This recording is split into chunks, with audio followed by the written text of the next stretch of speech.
I entered the House of Lords in exactly 2000. So the story of my being there is 25 years. I mean, destroying the whole city of Gaza.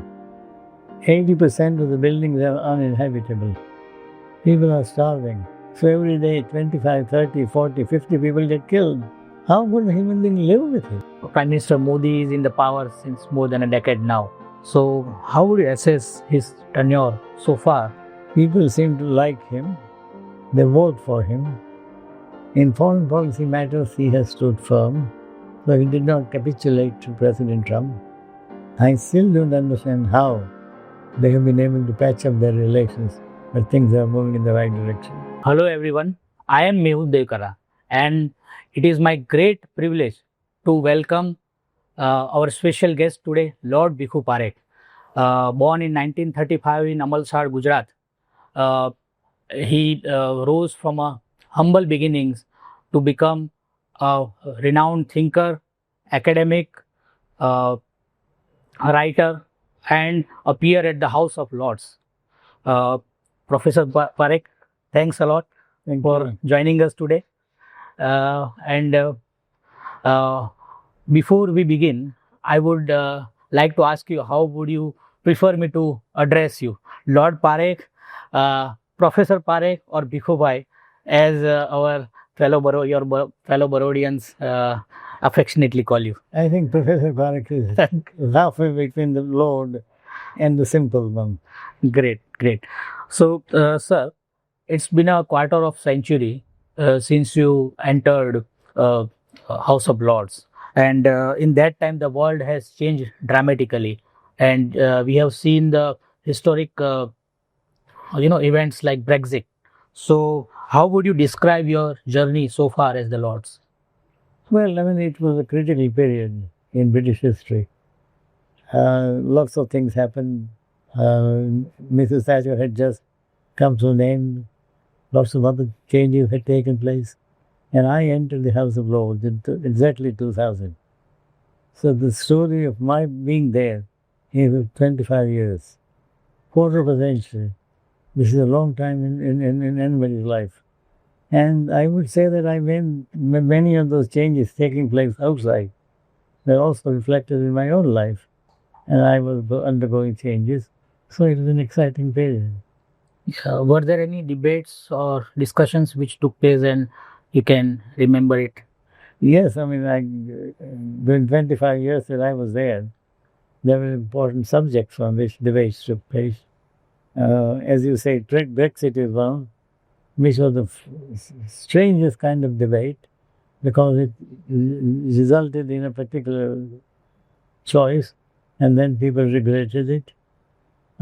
Also, there have been debate on assisted suicide. Recently, that became a big issue. That somehow the British people got frightened of the proposal to allow assisted suicide. So that is, again, I would say, one of the most important debates took place. Membership of the European Union. But then it didn't directly become a subject of debate. It became a subject through other issues like Brexit and other things. Right.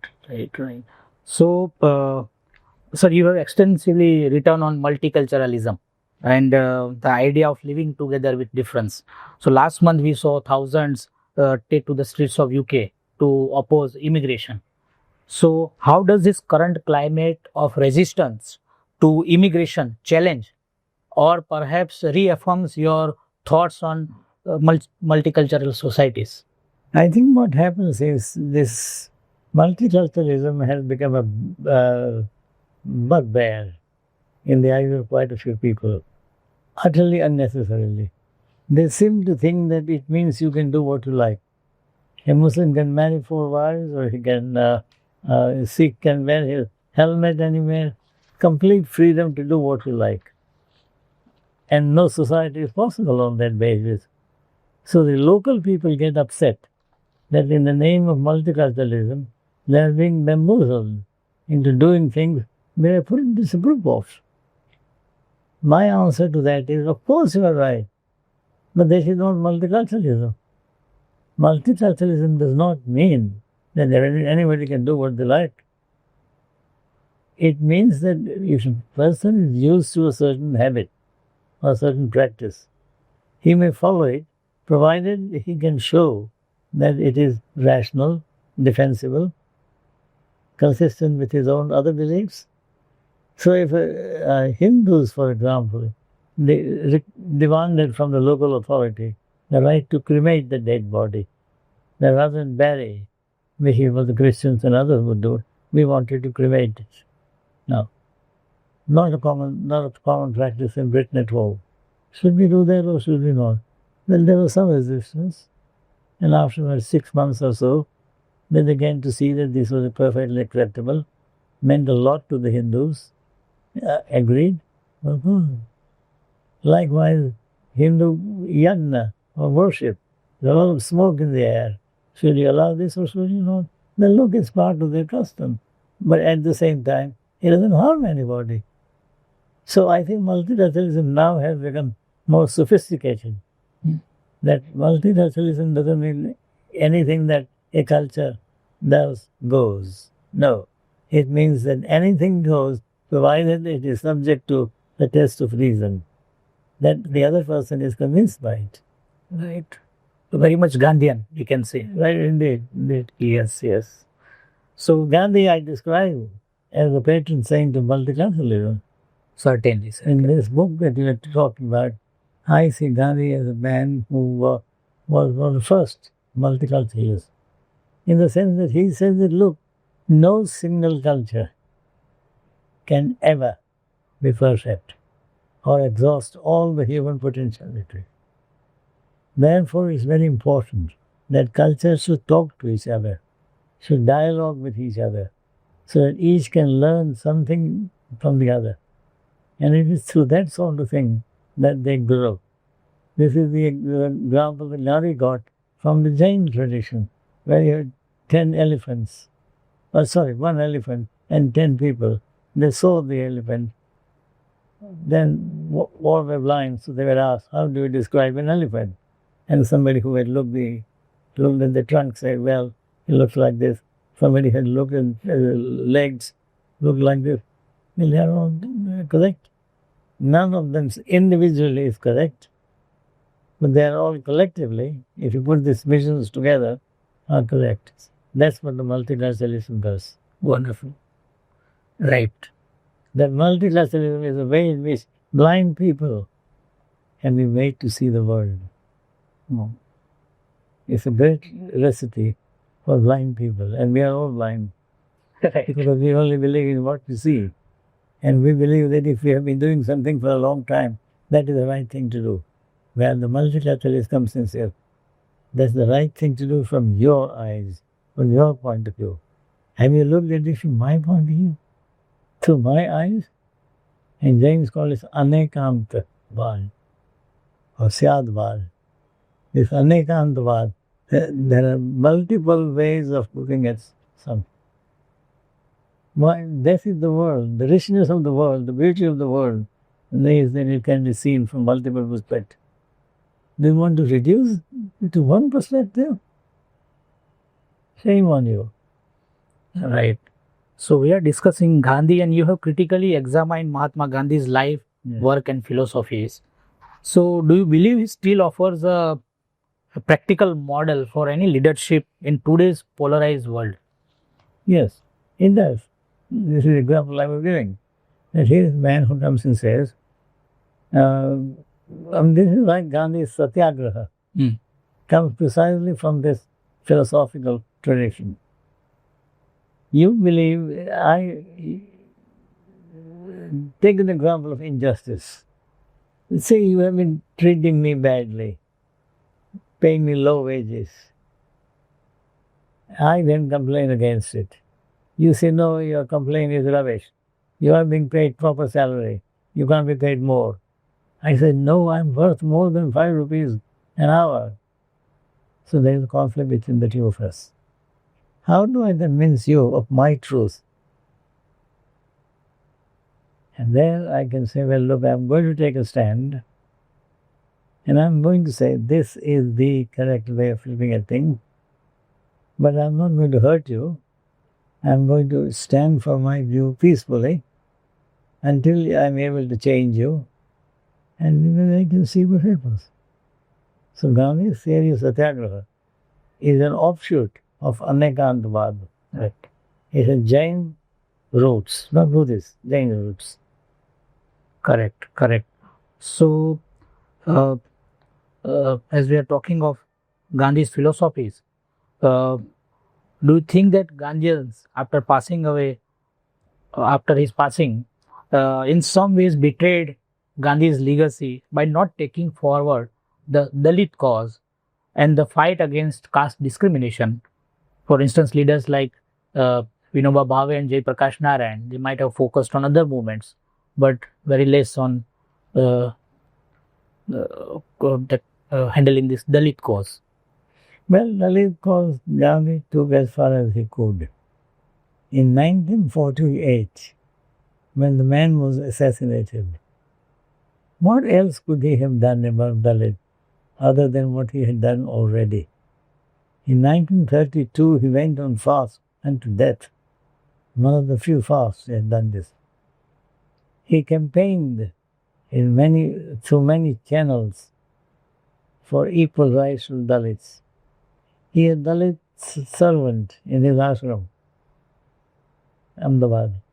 He had adopted a Dalit daughter, Lakshmi. yes. He would only attend marriages where one of the parties was Dalit. So many Dalit leaders who have done this.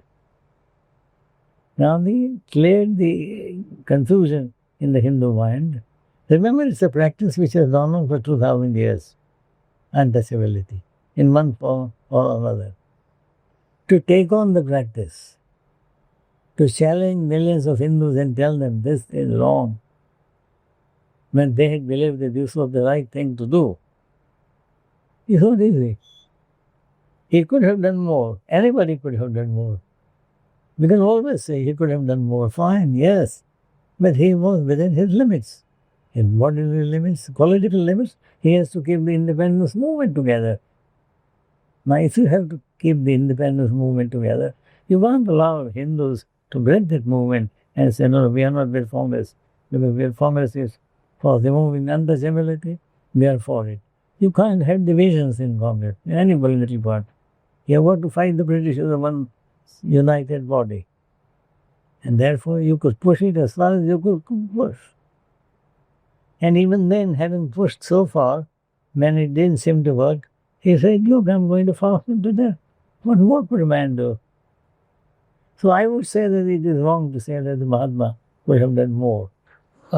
Sir, I was trying to ask, like Mahatma did, but his followers, the later leaders, Yes. Gandhians, they have somehow failed in to live up to that expectation to take forward this Dalit cause. Gandhi did his best, but the later Gandhians, they have somehow sidelined this Dalit cause agenda and they worked on the other things, but not on this issue. That was my question, actually. That's true of some, but not others.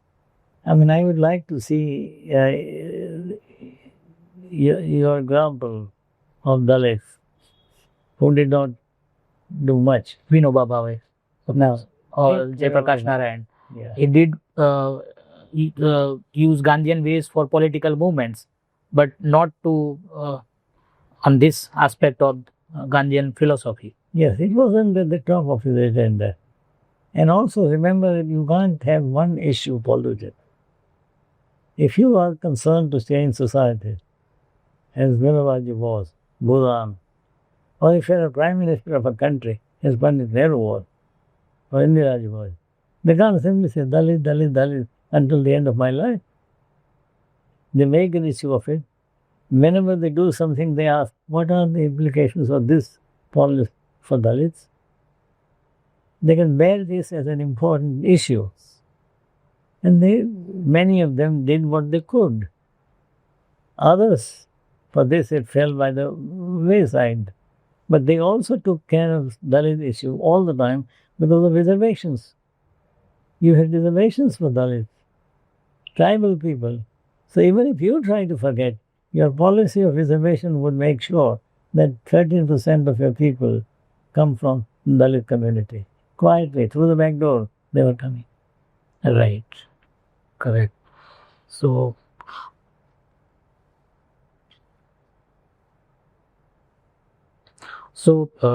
let us come back to UK. With UK recently formally recognizing Palestine as a state, what impact do you think this decision could have and on easing the ongoing crisis and the humanitarian crisis in Gaza? I don't think it will have much impact Okay. for various reasons. But first of all, I'm terribly sad that Israel should have behaved in this way. I mean, destroying the whole city of Gaza. 80% of the buildings are uninhabitable. People are starving, and you keep plowing on, and you keep destroying houses. And that comes from a Jewish community with whom we all sympathize. And for that community to throw up a leader of Netanyahu's kind, who sees nothing wrong in destroying people at will. This man is a Hamas supporter. Right, kill him. So every day 25, 30, 40, 50 people get killed. How could a human being run a country like this? How could a human being live with it? I mean, I see it in the morning and I almost cry. That here you are destroying the whole community of Gaza Strip. And relentlessly, every day. Now you have the advantage, you have the army with you, and the army has been victorious, and you are dealing with little people who have nothing new. You go and kill them? Now, something should have been done a long time ago, and especially by the Brits. They had been responsible for the creation of Israel. Now the pressure is, you recognize it so late in life, so late. And what does recognition do? We recognize Palestine as a state. All right. What does it mean? Well, we treat it as an equal. All right. What does it mean? Nothing. Does it impose any obligations on you? If I recognize you as a state, do I incur some obligations? No. Do I have some duties to you? No. What does recognition mean? It simply gives you some status, some respectability. But even that is not secure because that's subject to certain guarantees. Recognition is an international practice. Every political society is vulnerable to internal and external upheavals.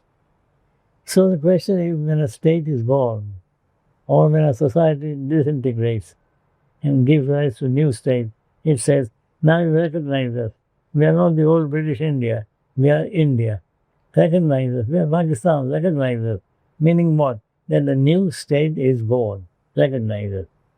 Now you recognize that not anything that comes to your mind.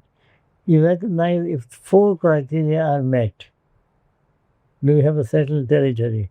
Do we have a settled population? That's all. So this is all this means is that the Britain now recognizes that Palestine meets these 4 criteria, which are purely forming. But even those criteria are in practice undermined by Israelis. Settled population. How do you get a settled population if you're driving people away from the territory?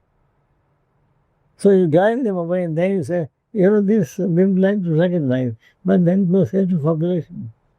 This is absurd. So I think this recognition thing, which is why Netanyahu doesn't seem to mind this recognition taking place so late. And he will go and see the president of the United States and work out some kind of silly compromise that he will hold on to West Bank, allow Hamas to be taken over by the Israelis, and reach a washed-up compromise where you have colonialism of the Israeli kind, Israel taking care of West Bank. Right.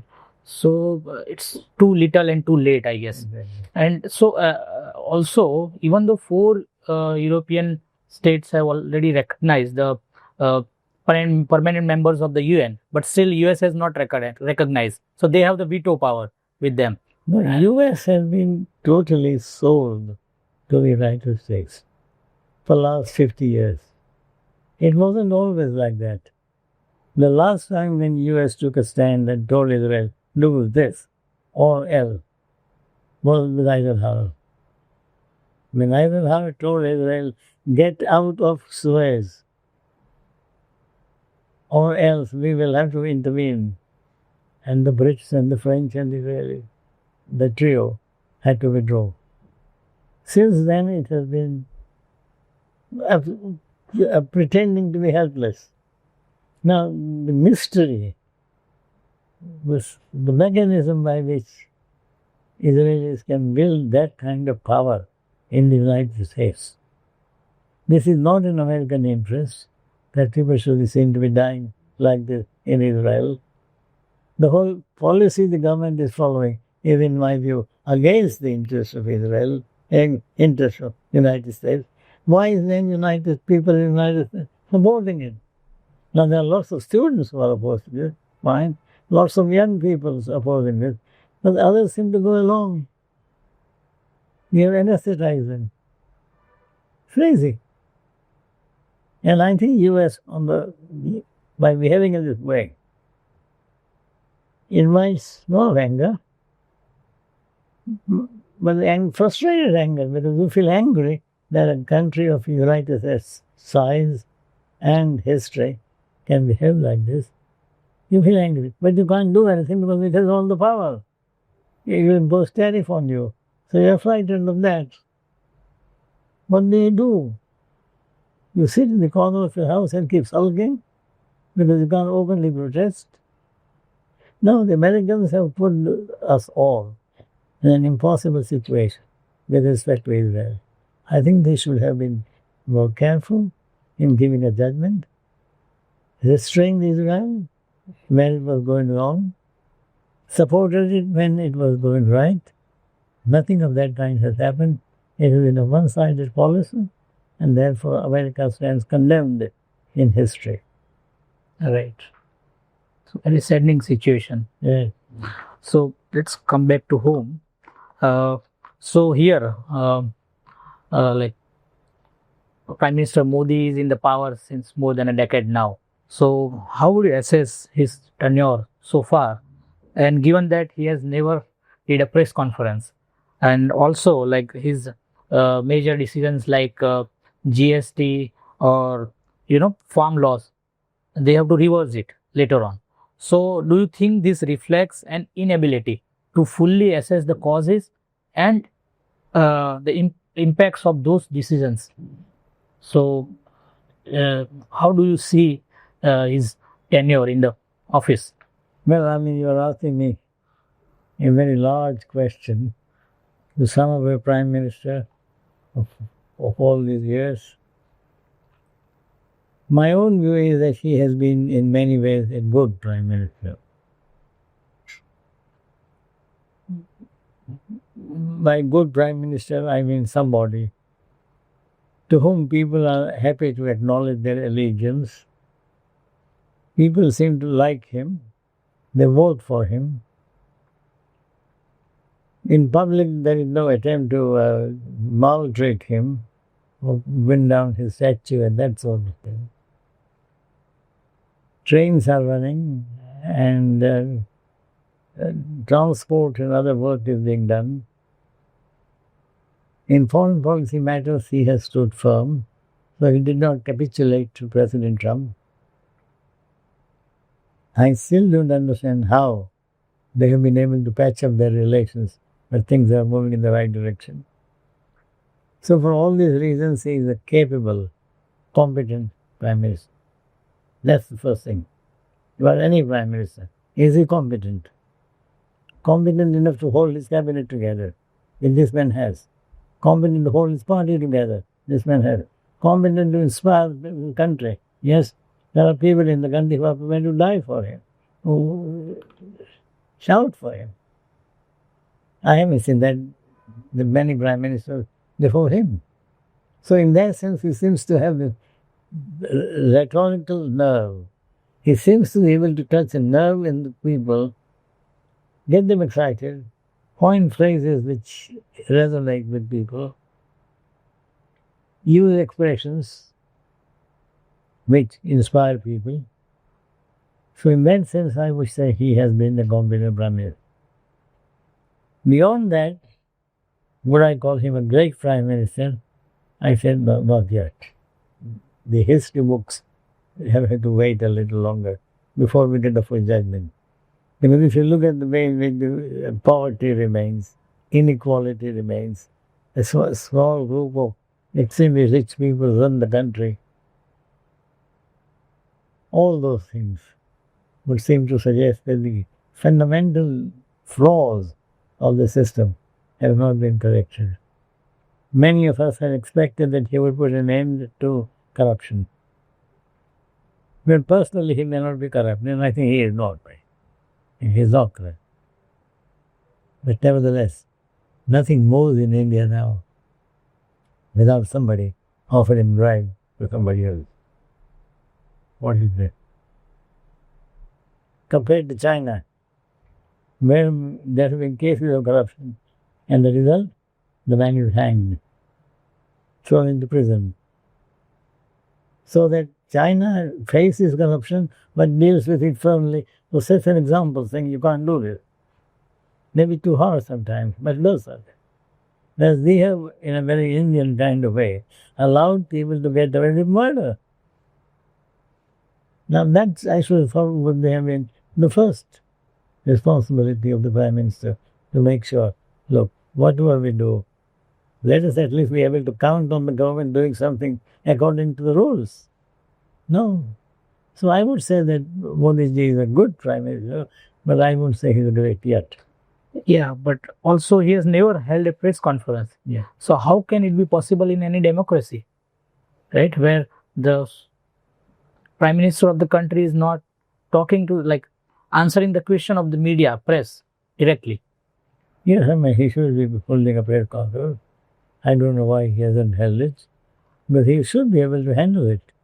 I mean, just as he can handle individual MPs in Parliament, answer their questions or evade their questions, he should be able to do that with journalists who are not particularly brighter or better than MPs or MLAs. Why he doesn't this, I don't know. Right. So, as you said, people love him and people are voting for him. So, but the recent claims, the serious allegations by the leader of the opposition, Rahul Gandhi, where actually he did two press conferences and where he gave the evidences supporting regarding the what theft which is happening, and despite of that not answering to the allegations, Chief Election Commissioner dismissed them as a false propaganda. Now, what measures of reforms, in your view, could help to strengthen the democratic institutions like Election Commission to ensure they remain transparent, accountable, and trusted by the people? Well, I mean, you have asked a very important question, and I have no specific answer because it's not an issue on which I have done very deep work. But I would say that unless the election system is seen and accepted as fair, open, impartial, honest, not corrupt, it will not inspire confidence in people. And the government or party that comes to power will not enjoy legitimacy. Election is a way to give legitimacy to a government. And you can do that only if people are satisfied that the elections are fair. So these charges that Rahul Gandhi has made, more chore and all that, I mean, they need to be looked at. But also, I think the whole system of selecting parliamentary candidates, making sure that they fill in the forms properly and not form you off with bogus answers. You know, like questions you ask, have you been guilty of a crime before?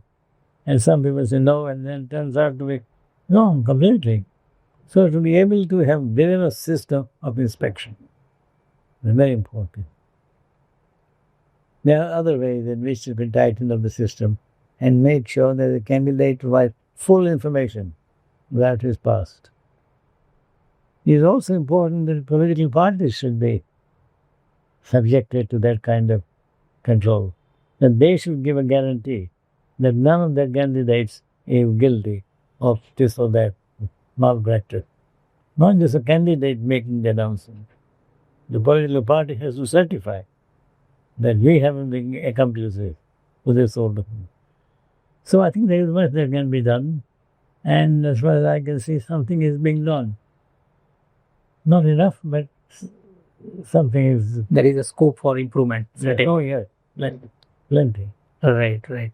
So, and before we started the interview, we were discussing about very important thing that you wrote to the United Nations about uh, uh, recognizing the indentured laborers and their history. So, would you like to share a few details about that? Yes, I mean, it's simply that I have a strong feeling that the 19th century history of every European country is tarnished with the blood of wage laborers and indentured laborers. Industrialization takes place in Britain, France. Where does labor come from? Where does money come from? And it comes from dubious sources. British Empire supplies labor not only to its own people, for its own member states, but to other empires. So British Empire sends laborers, called indentured laborers, to Portuguese, French, Dutch, and other colonies. The result has been that for nearly 70 years, you had a flow of indentured laborers. They were indentured, called indentured, because they entered into a contract. When you appoint them for 5 years. After that, they decide whether they want to continue for the 5 or go back.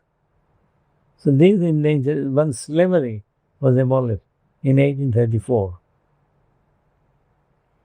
new form of labor was necessary. And the slaves were no longer available. So they looked for indentured labor. Where do we get them from? These guys who are prepared to come for 5 years and work. Well, you can get them from India, a land of plenty, or you can get them from some other country. So try to explore those sources, and India becomes a stable source of enormous number of indentured laborers.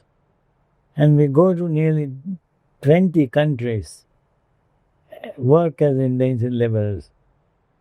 In some, we become a majority. This goes on. Gandhiji in South Africa, when he saw all this, he campaigned against it. And he led a very powerful campaign to stop indentured labor. He persuaded Gokhale in the Indian National Congress. And the result was enormous amount of public opinion in India against indentured labor, leading to a abolition of indentured labor. They are now forgotten. But they cannot be, because they had gone to countries where many of them had settled. And on a rough count, I would say there are at least 7 countries whose future and present are shaped by Indians. Now, are they going to be forgotten? Are we going to ignore them as inconsequential? Just as we remember slaves, and we have had slavery abolition day, and we do all sorts of things, such as repent, ask for forgiveness, and so on. We owe something similar to the indentured laborers. They now have a spokesman in the independent country called India. Slaves have no country which can speak for them.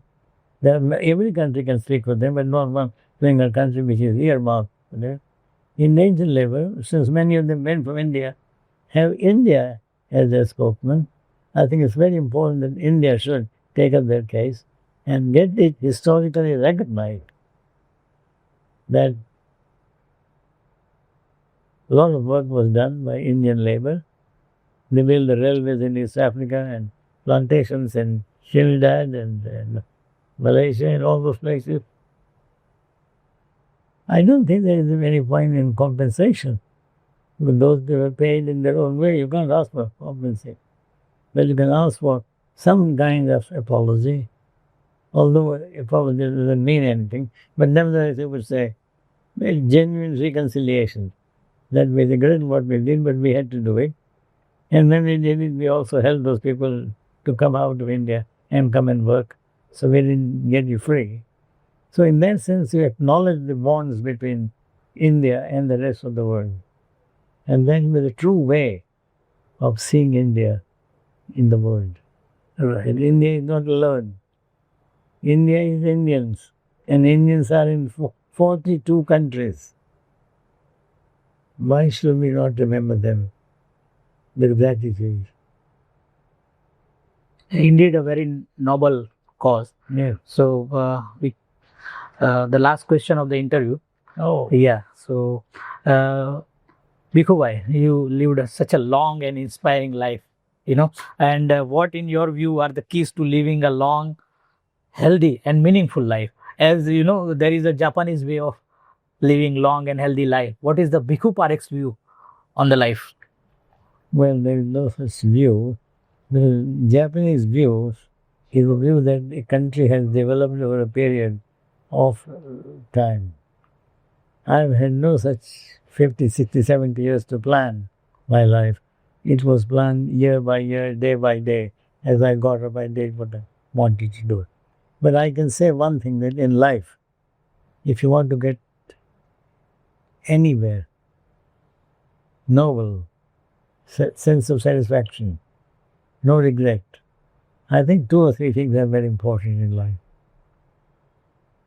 I have struggled, as you'll see from my own background, that book. Born in a village where I learned English only at the age of 14 or 15, where very little teaching was done in the schools. I went for the kind of school, went to college, and at each stage, somebody somehow came along, held my hand, and took me over. So all this gratitude to all those people. That was a matter of luck. I mean, after matriculation, my father said I should be a bank clerk. And somebody said, no, Parekh must do more. So I became a university student. Then what do I do after doing BA, bank clerk? No, something else. Parekh can do more. Okay, what do I do? Get another degree and then you can think. So I did my master's. So in this way, step by step, some guardian angel shaped my destiny, persuaded my parents to push me a little further and take the next step. And in all this, I would say, apart from luck, which you can never deny, and anybody who thinks that everything he does is his own effort is a fool. There is so much role played by luck. But 2 other things are very important. One, you should not do anything in life which can fill you with shame or guilt. But then you'll be constantly haunted by it. I shouldn't have done this. I should have improved myself. And then knows at the back of your mind. Then you're not able to concentrate on anything. Your work suffers. You are able to work only if your mind is at peace. And it can be at peace only if you are not feeling like guilt or shame. That's one most important thing for me. And the second most important thing is determination. That you want to get somewhere. Work hard. And the capacity to work hard. No matter what the obstacles are. That's very important. So hard work and a decent life. That's my key. Great, great. Thank you, sir. Thank you so much No, for giving us your time and sharing with us so many insights and thoughts. Thank you, sir. Thank you so much. not at all. And I'm sorry my voice was not up to it. But No, we had a great conversation. okay. Thank you, sir.